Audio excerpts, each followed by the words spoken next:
ಒಂದು ಸಣ್ಣ ಹಳ್ಳಿಯಲ್ಲಿ ರಾಮಯ್ಯ ಎನ್ನುವ ಒಬ್ಬ ಬಡ ರೈತ ವಾಸಿಸುತ್ತಿದ್ದ. ಅವನಿಗೆ ದೊಡ್ಡ ಹೊಲ ಇರಲಿಲ್ಲ, ಆದರೆ ಅವನ ಬಳಿ 3 ಆಡುಗಳಿದ್ದವು. ಅವುಗಳ ಹೆಸರು ಚಿನ್ನಿ, ಮಿನ್ನಿ ಮತ್ತು ಕಿನ್ನಿ. ರಾಮಯ್ಯ ಆ 3 ಆಡುಗಳನ್ನು ತನ್ನ ಮಕ್ಕಳಂತೆ ಪ್ರೀತಿಯಿಂದ ನೋಡಿಕೊಳ್ಳುತ್ತಿದ್ದ. ಪ್ರತಿದಿನ ಬೆಳಗ್ಗೆ ಅವುಗಳನ್ನು ಹಸಿರು ಮೇವು ತಿನ್ನಲು ಕಾಡಿಗೆ ಕರೆದುಕೊಂಡು ಹೋಗುತ್ತಿದ್ದ. ಅವುಗಳೇ ಅವನ ಜೀವನದ ಆಧಾರ. ಒಂದು ದಿನ ಕಾಡಿನಲ್ಲಿ ಭಾರೀ ಮಳೆ ಶುರುವಾಯಿತು. ರಾಮಯ್ಯ ಓಡುತ್ತಾ ಮನೆಗೆ ಹಿಂತಿರುಗಿದ.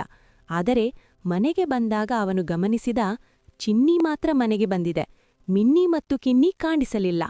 ರಾಮಯ್ಯಗೆ ತುಂಗ ದುಃಖವಾಯಿತು. ನನ್ನ ಆಡುಗಳು ಎಲ್ಲಿಗೆ ಹೋದವು ಎಂದು ಅತ್ತ.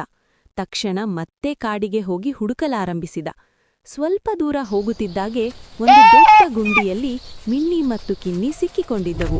ಅವುಗಳು ಹೊರಗೆ ಬರಲಾಗದೆ ಭಯದಿಂದ ನಿಂತಿದ್ದವು.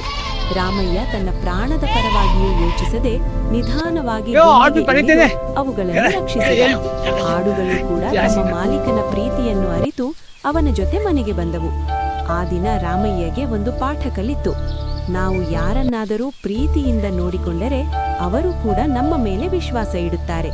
ಆ ದಿನದಿಂದ